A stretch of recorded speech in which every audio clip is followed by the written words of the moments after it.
യേശു ആരിലും വലിയവൻ വലിയവൻ. യേശു യേശു ആരിലും വലിയവൻ വലിയവൻ. ആരിലും വലിയവൻ വലിയവൻ. സൗഖ്യദായകൻ പാപമോചകൻ. സൗഖ്യദായകൻ പാപമോചകൻ. യേശുവേകരക്ഷകൻ. യേശുവേകരക്ഷകൻ. കരുണാമയൻ സ്നേഹഗായകൻ.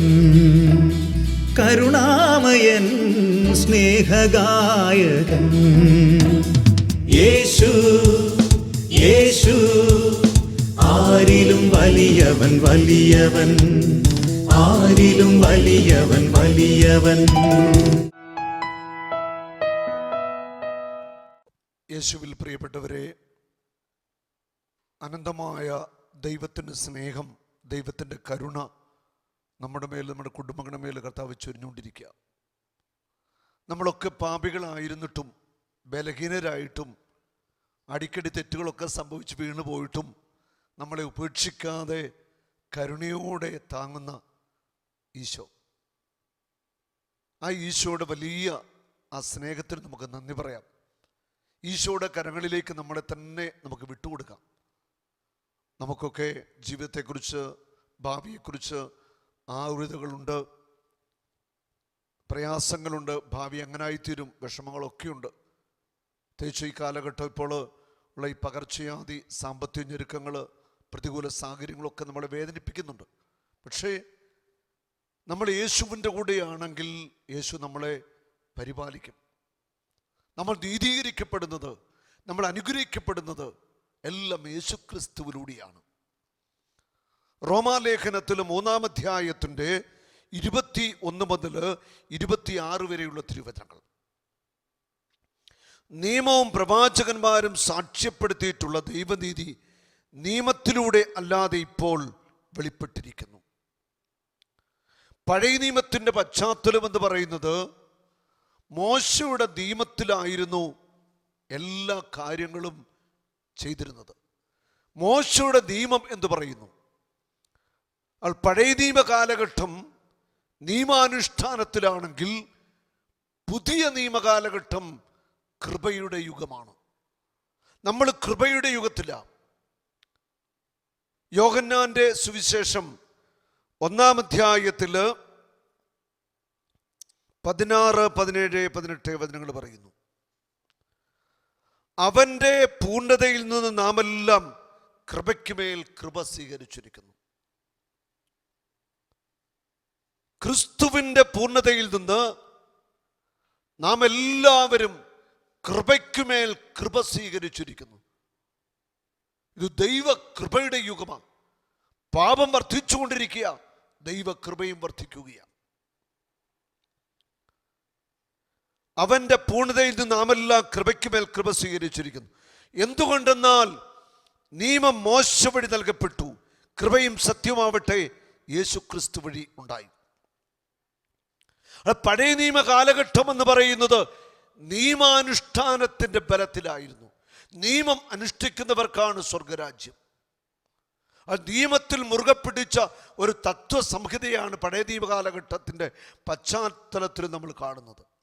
പക്ഷേ ക്രിസ്തു വന്നു, ക്രിസ്തുവിൽ എല്ലാ നിയമങ്ങളും പൂർത്തീകരിക്കപ്പെട്ടു. പിന്നെ കൃപായുഗത്തിലേക്ക് നമ്മൾ കടന്നു കഴിഞ്ഞിരിക്കുക. കൃപയുടെ നാളുകളിലൂടെ നമ്മൾ കടന്നു പോവുകയാണ്. ദൈവത്തെ ആരും ഒരിക്കലും കണ്ടിട്ടില്ല. പിതാവുമായി ഗാഢബന്ധം പുലർത്തുന്ന ദൈവം തന്നെയായ ഏകജാതനാണ് അവിടുത്തെ വെളിപ്പെടുത്തിയത്. പിതാവിനെ ആരും ഇന്നുവരെ കണ്ടിട്ടില്ല. പക്ഷെ പിതാവിനെ വെളിപ്പെടുത്തിയത് പിതാവുമായിട്ട് ഗാഢബന്ധം പുലർത്തുന്ന കർത്താവായ യേശുക്രിസ്തുവാണ് വെളിപ്പെടുത്തിയത്. യേശുക്രിസ്തു ഈ ഭൂമിയിലേക്ക് പിറന്നു. ദൈവത്തിൻ്റെ ഏകജാതൻ ഈ ഭൂമിയിലേക്ക് വന്നു. എന്തിനാണ്? നിയമ ബന്ധനത്തിൽ നമ്മളെ മോചിപ്പിക്കുവാൻ, നിയമാനുഷ്ഠാനത്തിൻ്റെ ആ പിടിയിൽ നിന്ന് നമ്മളെ വിടുവിച്ച്, നമ്മളെ രക്ഷിച്ച്, രക്തം കൊണ്ട് വീണ്ടെടുത്ത് കൃപയുടെ മനുഷ്യരാക്കുവാൻ വേണ്ടിയാണ് യേശു വന്നത്. പൗലോസിനോട് പറയുന്നുണ്ട്, നിനക്ക് എൻ്റെ കൃപ മതി. നിയമാനുഷ്ഠാനത്തെക്കാൾ ഉപരിയായിട്ട് ദൈവ കൃപ കൊണ്ട് നിറഞ്ഞ് ആത്മാവിനാൽ നയിക്കപ്പെടുന്ന ഒരു ജീവിതമാണ് പുതിയ നിയമത്തിൻ്റെ നിയമം എന്ന് പറയുന്നത്. പുതിയ നിയമ കാലഘട്ടം അതാ കൃപയുടെ പരിശുദ്ധാത്മ അഭിഷേകത്തിൻ്റെ കാലഘട്ടം തന്നെയാണ്. ഹെബ്രായ ലേഖനം 1-ാം അധ്യായത്തിൻ്റെ 1 മുതലുള്ള തിരുവചനങ്ങൾ. പൂർവകാലങ്ങളിൽ പ്രവാചകന്മാർ വഴി വിവിധ ഘട്ടങ്ങളിലും വിവിധ രീതികളിലും ദൈവം നമ്മുടെ പിതാക്കന്മാരോട് സംസാരിച്ചു. പൂർവകാലം വിവിധ രീതികളിൽ വിവിധ ഘട്ടങ്ങളിൽ ആ കാലഘട്ടത്തിന് അനുസരിച്ചുള്ള ഭാഷയിൽ പ്രവാചകന്മാരിലൂടെ ദൈവദാസന്മാരിലൂടെ ദൈവം ആ ജനത്തോട് സംസാരിച്ചു. നൂറ്റാണ്ടുകൾക്ക് മുമ്പ് ദൈവം സംസാരിച്ച വിധത്തിലല്ല ഇന്ന് സംസാരിക്കുന്നത്. അന്ന് ഉണ്ടായിരുന്ന ജനത്തിൻ്റെ അറിവ്, വിദ്യാഭ്യാസം, ആ കാലഘട്ടം. ഇന്ന് മനുഷ്യൻ ഒത്തിരിയേറെ പുരോഗമിച്ചു, ശാസ്ത്രം വളർന്നു. ദൈവത്തിൻ്റെ ആത്മാവ് ശക്തമായിട്ട് നയിക്കുന്ന ഒരു കാലഘട്ടമാണിത്. ആ നിയമാനുഷ്ഠാനത്തിൻ്റെ ആ ഒരു കാലഘട്ടത്തെക്കാൾ ഉപരി കൃപയിൽ നിറഞ്ഞ ആത്മാവിൽ നയിക്കപ്പെടുന്ന ഒരു പുതിയ നിയമ കാലഘട്ടത്തിലാണ് നമ്മൾ ജീവിച്ചുകൊണ്ടിരിക്കുന്നത്. എന്നാൽ ഈ അവസാന നാളുകളിൽ തൻ്റെ പുത്രൻ വഴി അവിടുന്ന് നമ്മോട് സംസാരിച്ചിരിക്കുന്നു. അങ്ങനെ അവനെ അവിടുന്ന് സകലത്തിൻ്റെയും അവകാശയെ നിയമിക്കുകയും അവൻ മുഖേന പ്രപഞ്ചത്തെ സൃഷ്ടിക്കുകയും ചെയ്തു. തൻ്റെ പുത്രനായ യേശുക്രിസ്തുവിലൂടെയാണ് അവൻ നമ്മോട് സംസാരിച്ചത്. ദൈവത്തിന് സംസാരിക്കാനുള്ള കാര്യങ്ങൾ യേശുക്രിസ്തുവിലൂടെ സംസാരിച്ചു കഴിഞ്ഞു. അത് ഈ വിശുദ്ധ ബൈബിളിലുണ്ട്. ദൈവത്തിന് മനുഷ്യമക്കളോട് എന്തൊക്കെ പറയാനുണ്ടോ അതൊക്കെ യേശു പറഞ്ഞു കഴിഞ്ഞു. അവൻ മൂലം ഈ പ്രപഞ്ചം സൃഷ്ടിക്കപ്പെട്ടു. ഈ പ്രപഞ്ചം ഉളവായത്, സൃഷ്ടിക്കപ്പെട്ടത് യേശുക്രിസ്തുവിലൂടെയാണ്. സമസ്തവും അവൻ മൂലമാണ് ഉണ്ടായത്, അവനെ കൂടാതെ ഒന്നും ഉണ്ടായിട്ടില്ല. യോഹന്നാൻ 1:3. അവൻ അവിടുത്തെ മഹത്വത്തിൻ്റെ തേജസ്സും സത്തയുടെ മുദ്രയുമാണ്. തൻ്റെ ശക്തിയുടെ വചനത്താൽ അവൻ എല്ലാറ്റിനെയും താങ്ങി നിർത്തുന്നു. പാപങ്ങളിൽ നിന്ന് നമ്മെ ശുദ്ധീകരിച്ചതിന് ശേഷം അത്യുന്നതങ്ങളിലുള്ള മഹത്വത്തിന് വലതുഭാഗത്ത് അവൻ ഉപവിഷ്ടനായി. നമ്മെ പാപങ്ങളിൽ നിന്ന് ശുദ്ധീകരിച്ചിട്ട് അവൻ സ്വർഗത്തിലേക്ക് ആരോഹണം ചെയ്തു. പിതാവിൻ്റെ വലതുഭാഗത്ത് അവൻ ഉപവിഷ്ടനായി. ആ യേശുവിൻ്റെ കുരിശുമരണത്തിൻ്റെ യോഗ്യതയിലാണ്, അവനിലുള്ള വിശ്വാസമാണ് നമ്മെ നീതീകരിക്കുന്നത്. വിശ്വാസത്താൽ നീതീകരിക്കപ്പെട്ട പുതിയ നിയമത്തിൻ്റെ മക്കളാണ് നമ്മൾ ഓരോരുത്തരും. നീതീകരിക്കപ്പെടുന്നത് വിശ്വാസത്താലാണ്. എന്തൊക്കെ അനുഗ്രഹം പ്രാപിക്കണമെങ്കിലും നമുക്ക് അതിന് വിശ്വാസം വേണം. ഈ ദൈവനീതി വിശ്വസിക്കുന്ന എല്ലാവർക്കും ആരെന്നുള്ള വ്യത്യാസം കൂടാതെ യേശുക്രിസ്തുവിന്റെ വിശ്വാസം വഴി ലഭിക്കുന്നതാണ്. ആരെന്നുള്ള വ്യത്യാസമില്ല. ഏതു മതമെന്നോ ജാതിയെന്നോ വർഗമെന്നോ വ്യത്യാസമില്ല. യേശുക്രിസ്തുവിൽ നീ വിശ്വസിക്കാൻ തുടങ്ങുന്ന നിമിഷം മുതൽ ദൈവം നിന്നെ യേശുക്രിസ്തുവിന്റെ വിശ്വാസം വഴി നീതീകരിക്കും. നമ്മൾ നീതീകരിക്കപ്പെടുന്നത് യേശുക്രിസ്തുവിലൂടെ മാത്രമാണ്. അത് യേശുവിൻ്റെ കുരിശുമരണത്തിൻ്റെ യോഗ്യതയിലാണ് നമ്മുടെ പാപങ്ങൾ ക്ഷമിക്കപ്പെടുന്നു. അവൻ ചിന്തിയ ഓരോ തുള്ളി രക്തത്തിൻ്റെ യോഗ്യതയിലാണ് മാനവരാശിയുടെ പാപങ്ങൾ കഴുകപ്പെടുന്നത്. വിശ്വാസം വഴി മാത്രമാണ് ഇത് ലഭിക്കുന്നത്. എല്ലാവരും പാപം ചെയ്ത് ദൈവമഹത്വത്തിന് അയോഗ്യരായി. ദൈവത്തിൻ്റെ ഛായയിലും സാദൃശ്യത്തിലും സൃഷ്ടിച്ച ദൈവത്തിൻ്റെ മക്കളായ നമ്മൾ ഓരോരുത്തരും പാപം ചെയ്തു. ആദിമാതാപിതാക്കൾ ചെയ്ത പാപത്തിൻ്റെ തുടർച്ച ഇന്നും മനുഷ്യന് പാപം ചെയ്തുകൊണ്ടിരിക്കുക. അങ്ങനെ പാപം ചെയ്യുന്നതിലൂടെ ദൈവമഹത്വം നമ്മൾ നഷ്ടപ്പെടുത്തി കളഞ്ഞു. ദൈവത്തിൻ്റെ ഛായയും രൂപമൊക്കെ നമുക്ക് നഷ്ടമാവുകയാണ്. ദൈവ മഹത്വം നമ്മിൽ നിന്ന് നഷ്ടമാകുന്നു. എപ്പോഴാണ്? നമ്മൾ പാപത്തിൽ മുഴുകി ജീവിക്കുമ്പോൾ ദൈവ മഹത്വത്തിന് നമ്മൾ പുറത്താവുകയാണ്. ആ ദൈവ മഹത്വം നഷ്ടപ്പെടുത്തിയ ദൈവത്തിൻ്റെ മക്കളെ വീണ്ടെടുക്കാൻ വേണ്ടിയ യേശുക്രിസ്തു ഈ ഭൂമിയിൽ വന്നത്. ഈ യേശുക്രിസ്തുവിനെ വിശ്വസിക്കുന്നുവെങ്കിൽ നിനക്ക് നഷ്ടമായ ദൈവമഹത്വം അവിടുന്ന് തിരിച്ചു തരും. ഹല്ലേലൂയ. അവിടെ യേശുക്രിസ്തുവിടെ മാത്രമാണ് നീതീകരണം, യേശുക്രിസ്തുവിടെ മാത്രമാണ് രക്ഷ, യേശുക്രിസ്തുവിടെ മാത്രമാണ് വിടുതല, സൗഖ്യം. എല്ലാം യേശുവിടെ മാത്രമാണ്. ഹല്ലേലൂയ. അവിടെ യേശുവിലൂടെയുള്ള ആ വിശ്വാസത്തിലൂടെ നമുക്കെല്ലാം ലഭിക്കുകയാണ്. അവൻ അവിടുത്തെ കൃപയാൽ യേശുക്രിസ്തു വഴിയുള്ള വീണ്ടെടുപ്പിലൂടെ സൗജന്യമായി നീതീകരിക്കപ്പെടുന്നു. നമ്മളെല്ലാവരും സൗജന്യമായിട്ട് നീതീകരിക്കപ്പെടുകയാണ്. ഇപ്പോൾ ഈ കോവിഡ്-19 വൈറസ് ബാധയുടെ തുടർച്ചയായിട്ട് മനുഷ്യർ ഒത്തിരിയേറെ കഷ്ടപ്പെടുകയാണ്. പ്രത്യേകിച്ച് പാവപ്പെട്ട മനുഷ്യർ. ഗവൺമെൻറ് ഈ പാവപ്പെട്ട മനുഷ്യർക്കൊക്കെ, തീരെ പാവപ്പെട്ടവർക്കൊക്കെ റേഷൻ കട വഴിയൊക്കെ അരി ഫ്രീ ആയിട്ട് കൊടുക്കുന്നുണ്ട്. ഒരു കുടുംബത്തിന് 20 അല്ല 25 കിലോ ഒക്കെ കിട്ടുന്നുണ്ട്. അപ്പോൾ 25 കിലോ അരി ഒരു കുടുംബത്തിന് കൊടുത്തു കഴിഞ്ഞാൽ ആ 25 കിലോ അരിയുടെ പൈസ റേഷൻ കടയിൽ അടയ്ക്കണ്ട, പൈസ കൊടുക്കണ്ട, ഫ്രീ. അത് പിന്നീടും ആ പൈസ കൊടുക്കണ്ട, അത് ഫ്രീ ആയിട്ട് കിട്ടിയതാണ്. അത് സൗജന്യമായിട്ടാണ് ദൈവത്തിൻ്റെ നീതി ക്രിസ്തുവിലൂടെ വെളിപ്പെട്ടിരിക്കുന്നത്. ആ ക്രിസ്തുവിലൂടെ എല്ലാം ദൈവം സൗജന്യമായിട്ട് തരികയാണ്. നീതി സൗജന്യമാണ്. നമ്മൾ തെറ്റ് ചെയ്തവരാ, പക്ഷെ പുത്രനായ യേശു ക്രിസ്തുവിൽ നമ്മൾ വിശ്വസിച്ച് നമ്മളൊന്ന് അനുദപിച്ച് രമ്യതപ്പെട്ട് കഴിയുമ്പോൾ നമ്മൾ നീതീകരിക്കപ്പെട്ട് കഴിഞ്ഞു. നമ്മുടെ പാപങ്ങൾ യേശു മറക്കുകയാണ്.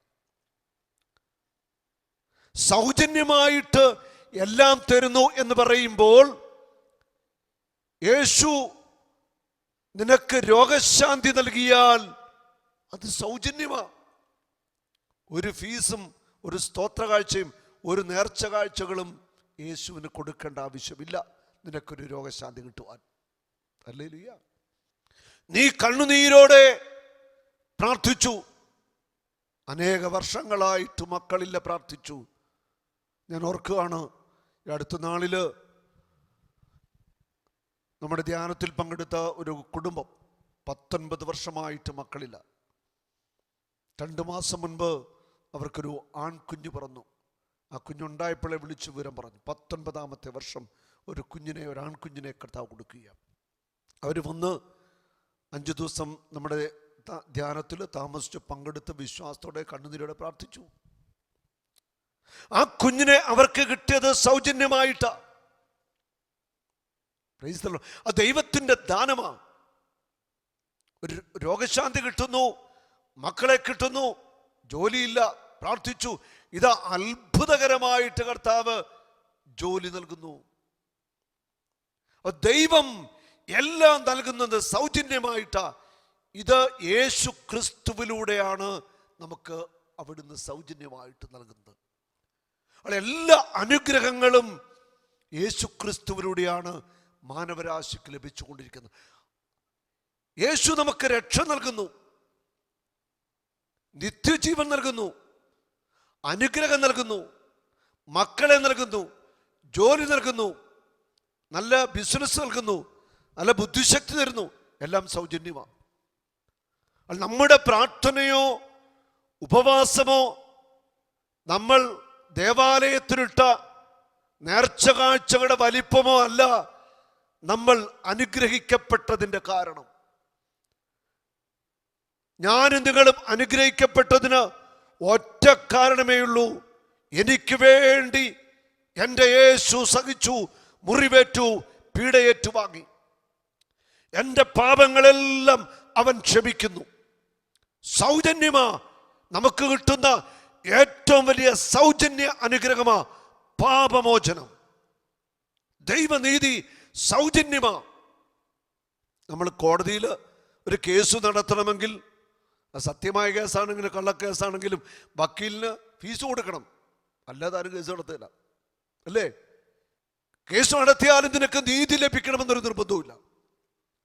നിനക്ക് നീതി ലഭിക്കുന്ന ഒരു കോടതിയുണ്ട്, അത് ദൈവത്തിൻ്റെ കോടതിയാണ്. നീ എത്ര വലിയ പാപിയാണെങ്കിലും, എത്ര തിന്മ ചെയ്ത വ്യക്തിയാണെങ്കിലും നിനക്ക് നീതി ലഭിക്കുന്ന കോടതി അത് ദൈവത്തിൻ്റെ കോടതിയാണ്. ആ നീതി സൗജന്യമായിട്ട് യേശു ക്രിസ്തുവിലൂടെ നിനക്ക് ദൈവം നൽകുകയാണ്. ഹല്ലേലൂയ. ഇതാണ് ക്രിസ്തുവിൻ്റെ രക്ഷാകര ദൗത്യത്തിൻ്റെ ഏറ്റവും വലിയ പൊരുൾ എന്ന് പറയുന്നത്. എല്ലാം സൗജന്യം. നമ്മൾ സ്തോത്രകാഴ്ച കൊടുക്കണ്ട, ഒരു ഫീസും അടയ്ക്കണ്ട, ഒന്നും വേണ്ട. നമ്മുടെ കണ്ണുനീരിൻ്റെ പ്രാർത്ഥന അതാണ്, അത് മതി. നിനക്ക് വേണ്ടതെല്ലാം കർത്താവ് തരും സൗജന്യമായിട്ട്. ഹല്ലേലൂയ. ഈ ദൈവത്തിൻ്റെ ആഴമായ സ്നേഹത്തിലേക്ക് നമ്മൾ കടന്നു വരേണ്ടത്. എല്ലാം സൗജന്യമായിട്ട് തരുന്നവൻ, എല്ലാം ദാനമായിട്ട് തരുന്നവൻ. എല്ലാം ദാനമാണ്, സൗജന്യമാണ്. ഹല്ലേലൂയ. ഈ ഭൂമിയിൽ ആരെങ്കിലുമൊക്കെ സൗജന്യമായിട്ട് ദാനം ചെയ്താൽ ചിലപ്പം ദാനം ചെയ്യുന്ന വ്യക്തി നന്ദിയെങ്കിലും പ്രതീക്ഷിക്കും. പക്ഷെ ദൈവം അതുപോലും പ്രതീക്ഷിക്കുന്നില്ല. കാരണം നമ്മൾ ദൈവത്തിൻ്റെ മക്കളാണ്. നമ്മുടെ നന്ദിയോ ദൈവസ്തുതിപ്പോ ഒന്നുമില്ലെങ്കിലും ദൈവത്തിൻ്റെ മഹത്വത്തിന് ഒരു കുറവും സംഭവിക്കുന്നില്ല. അവിടുന്ന് എത്രയോ ഉന്നതനാണ്, എത്രയോ വലിയവൻ. അവിടുത്തെ മഹത്വം നമുക്ക് ചിന്തിക്കാനോ കാണാനോ പറ്റില്ല. അത്ര വലിയവനാണ് ദൈവം. താബോർ മലയിൽ വെച്ച് യേശു രൂപാന്തരപ്പെട്ടപ്പോൾ അപ്പസ്തോലന്മാര് പത്രോസ്, യാക്കോബ്, യോഹന്നാൻ ഈ മഹത്വം കണ്ടിട്ട് നിലംപതിച്ചു. അവർക്ക് അതിനുവേണ്ടി ഭാഗ്യം കിട്ടി. ദൈവത്തിൻ്റെ മഹത്വം മനുഷ്യൻ നഷ്ടപ്പെടുത്തി, പാപം ചെയ്ത്, അധർമ്മം പ്രവർത്തിച്ച്, തിന്മ പ്രവർത്തിച്ചുകൊണ്ട് ഇതെല്ലാം നഷ്ടപ്പെടുത്തി. പക്ഷേ നഷ്ടപ്പെടുത്തിയത് മുഴുവൻ സൗജന്യമായിട്ട് നൽകുവാൻ ദൈവം തൻ്റെ പുത്രനെ നമുക്ക് വേണ്ടി തന്നു. ആ പുത്രനെ ആര് രക്ഷിതാവായി, നാഥനായി, കർത്താവായി സ്വീകരിക്കുന്നുവോ എല്ലാം സൗജന്യമാണ്. സൗജന്യമായിട്ട് പുത്രനിലൂടെ നമുക്ക് ലഭിക്കുകയാണ്. ഹല്ലേലൂയ. Praise the Lord. നമുക്ക് ദൈവത്തിന് നന്ദി പറയാം. യേശുവിനെ നമുക്ക് തന്നതിനെ ഓർത്ത് അവിടുത്തെ സ്തുതിക്കാം. ഉണ്ടോ? സൗജന്യമായി നമ്മൾ നീതീകരിക്കപ്പെടുന്നു. നീ എത്ര വലിയ പാപിയാണെങ്കിലും, എത്രമാത്രം തിന്മ ചെയ്ത വ്യക്തിയാണെങ്കിലും, യേശുവേ തെറ്റിപ്പോയി, എന്നോട് കരുണയാകണം, എന്നെ തള്ളിക്കളയരുത്, എന്നെ ശിക്ഷിക്കരുത്. നീ എത്ര കൊടും പാപിയോ കൊടും ഭീകരനോ ആയിക്കൊള്ളട്ടെ, നിന്റെ പാപം കർത്താവ് ക്ഷമിക്കും. ക്രിസ്തുവിലൂടെ നിനക്ക് നീതീകരണമുണ്ട്. കാരണം നിന്റെ പാപങ്ങൾക്ക് പരിഹാരമായി ക്രിസ്തു പാപപരിഹാര ബലിയായിട്ട് തീർന്നു. ഹെബ്രായ ലേഖനം 9:22, രക്തം ചിന്താതെ പാപമോചനമില്ല. യോഹന്നാൻ വിളിച്ചു പറഞ്ഞതാ, ലോകത്തിൻ്റെ പാപങ്ങൾ വഹിക്കുന്ന ദൈവത്തിൻ്റെ കുഞ്ഞാണ്. എൻ്റെയും നിങ്ങളുടെ പാപങ്ങൾ യേശു ക്രിസ്തു വഹിച്ചു. അവൻ കുരിശിലതെല്ലാം ഏറ്റെടുത്തു. നമുക്ക് വേണ്ടി പാപപരിഹാര ബലിയായി തീർന്നു. സൗജന്യമായിട്ട് പാപം ക്ഷമിക്കപ്പെടുന്നു, സൗജന്യമായിട്ട് അനുഗ്രഹം തരുന്നു. എല്ലാം ദൈവം സൗജന്യമായിട്ട് നമുക്ക് വാരി കോരിത്തരുകയാണ്. ഇതാണ് ദൈവത്തിൻ്റെ അനന്തമായ സ്നേഹം, ദൈവത്തിൻ്റെ അനന്തമായ കരുണ. വിശ്വാസം വഴി സംലബ്ധമാകുന്ന രക്തം കൊണ്ടുള്ള പാപപരിഹാരമായി ദൈവം അവനെ നിശ്ചയിച്ചു തന്നു. യേശുവിൻ്റെ രക്തം കൊണ്ട് നമ്മെ പിതാവായ ദൈവം വീണ്ടെടുത്തത്. അവിടുന്ന് തൻ്റെ ക്ഷമയിൽ പഴയ പാപങ്ങളെ അവഗണിച്ചുകൊണ്ട് ഇപ്പോൾ തൻ്റെ നീതി വെളിപ്പെടുത്തിയിരിക്കുന്നു. അങ്ങനെ താൻ നീതിമാനാണെന്നും യേശുവിൽ വിശ്വസിക്കുന്നവനെ നീതീകരിക്കുന്നവനാണെന്നും തെളിയിക്കാനുമാണ് ഇപ്രകാരം ചെയ്യുന്നത്. യേശുവിൽ വിശ്വസിക്കുന്നവനെ ദൈവം നീതീകരിക്കും. അവൻ എത്ര പാപിയായിക്കൊള്ളട്ടെ, എത്ര മ്ലേച്ഛത നിറഞ്ഞവനായിക്കൊള്ളട്ടെ, എത്ര ഭീകരനുമായിക്കൊള്ളട്ടെ, അവനത് അവസാനിപ്പിച്ച് യേശുവിനെ രക്ഷിതാവായി സ്വീകരിച്ചാൽ അവനെ ദൈവം നീതീകരിക്കും. ആ നീതീകരണം യേശു ക്രിസ്തുവിടെ മാത്രമാണ്. എല്ലാം യേശുവിടെ മാത്രമാണ്. ദൈവപിതാവ് രക്ഷയ്ക്ക് വേണ്ടി നമുക്ക് തന്നത് യേശുവിനെ മാത്രമാണ്. അവനിലൂടെ എല്ലാം സൗജന്യമായിട്ട് തന്നിരിക്കുക. വിടുതൽ, അനുഗ്രഹങ്ങൾ, ശാപത്തിൽ നിന്ന് മോചനം എല്ലാം നമുക്ക് യേശുവിലൂടെ ലഭിക്കുന്നത്. യേശു ക്രിസ്തു വഴി നമ്മൾ നീതീകരിക്കപ്പെടുകയാണ്. Praise the Lord. നമുക്ക് യേശുവിൻ്റെ ആ രക്ഷാകര ചരിത്രത്തിൻ്റെ ആഴങ്ങൾ ധ്യാനിക്കണം. യേശു ക്രിസ്തു വഴിയുള്ള നീതീകരണത്തെക്കുറിച്ച് നമ്മൾ മനസ്സിലാക്കണം. ദൈവം എല്ലാം തരുന്നത് സൗജന്യമാണ്. നമ്മൾ അധ്വാനിച്ച് നേടിയെടുക്കുന്നില്ല, എല്ലാം സൗജന്യമായിട്ട് യേശു നമുക്ക് തരിക. പിതാവ് അതിന് യേശുവിനെ നമുക്ക് തന്നിരിക്കുക. സൗവർണികയുടെ പിതാവ് നമ്മുടെ ധ്യാനത്തിൽ പങ്കെടുത്ത് ഒരു വലിയ ദൈവാനുഭവത്തിൽ വന്ന നല്ലൊരു കുടുംബമാണ്. ഈ കുട്ടിയുടെ സാക്ഷ്യം കേൾക്കാം. ഇവൾക്ക് വേണ്ടി കർത്താവ് ചെയ്ത വലിയൊരു അത്ഭുതം, അത് ഗവൺമെൻറ് തലത്തിൽ കർത്താവ് ഒരു നിയമത്തെ മാറ്റിമറിച്ചുകൊണ്ട് ഈ കുട്ടിക്ക് വേണ്ടി കർത്താവ് ചെയ്ത വലിയൊരു അത്ഭുതം നമ്മൾ കേൾക്കാൻ പോവുക. വിശ്വസിച്ചേ പറ്റൂ, വിശ്വസിക്കാതിരിക്കാൻ നിവൃത്തിയില്ല. ദൈവം ചെയ്ത കാര്യമാണ്. ദൈവം നമുക്ക് വേണ്ടി അത്ഭുതം ചെയ്യുമോ? രാജ്യത്തിൻ്റെ നിയമങ്ങളെ ദൈവം നമുക്ക് വേണ്ടി മാറ്റുമോ? സംശയിക്കേണ്ട. നമുക്ക് വേണ്ടി, ദൈവ മക്കൾക്ക് വേണ്ടി എന്തിനെ മാറ്റുവാനായിട്ട് ദൈവത്തിന് പറ്റും. Praise the Lord. ഹല്ലേലൂയ. കർത്താവ് എനിക്ക് വേണ്ടി ചെയ്ത വലിയൊരു അനുഗ്രഹത്തെ പറ്റി പറയാനാണ് ഞാൻ നിൽക്കുന്നത്. ഞാൻ ഡിഗ്രിക്ക് പഠിക്കൊണ്ടിരുന്ന സമയത്ത് എല്ലാ സെമസ്റ്റർ എക്സാമിനും തൊട്ട് മുമ്പ് ബ്രദറിനെ വിളിച്ച് പ്രാർത്ഥിക്കുമായിരുന്നു. അപ്പോൾ ബ്രദറും ടീമംഗങ്ങളും മുട്ടിപ്പായിട്ട് പ്രാർത്ഥിച്ചതിന് ഫലമായിട്ട് എല്ലാ സെമസ്റ്ററിലും ഉന്നത വിജയം നൽകി കർത്താവിനെ അനുഗ്രഹിച്ചു. അതിനുശേഷം എനിക്ക് BEd പോകാനായിരുന്നു താല്പര്യം. അച്ചാച്ചയ്ക്ക് വേറെ കോഴ്സിന് പോകാനായിരുന്നു താല്പര്യം. പക്ഷേ എങ്കിലും ഞാൻ എല്ലാ കോളേജസിലും വിളിച്ച് അന്വേഷിച്ചു BEd സീറ്റ് ഉണ്ടോയെന്ന്. അപ്പോൾ എല്ലാ സീറ്റും ഫില്ലായി പോയെന്ന് പറഞ്ഞു. എനിക്ക് ഇംഗ്ലീഷ് ആയിരുന്നു വേണ്ടിയിരുന്നത്. അപ്പം എല്ലാ സീറ്റും ഫില്ലായി പോയെന്ന് പറഞ്ഞുകൊണ്ട് ബ്രദറിനെ വിളിച്ചു. അപ്പോൾ ബ്രദർ മുട്ടിപ്പായിട്ട് പ്രാർത്ഥിച്ചു. ബ്രദറും ടീമംഗങ്ങളും ആത്മാർത്ഥമായിട്ട് പ്രാർത്ഥിച്ചതിൻ്റെ ഫലമായിട്ട് പിതാവ് അതിൽ ഇടപെട്ടു. വലിയ ഉന്നതമായ ആൾക്കാരൊക്കെ ഇടപെട്ട് ഇല്ലായിരുന്ന സീറ്റ്, വേറൊരു ഓപ്ഷൻ്റെ സീറ്റ് ഇംഗ്ലീഷ് ആക്കിയതിന് ശേഷം എനിക്കതവർ തന്നു. അതിനുശേഷം യൂണിവേഴ്സിറ്റിയിലേക്ക് പുതിയൊരു ഓർഡർ ഉണ്ടായി.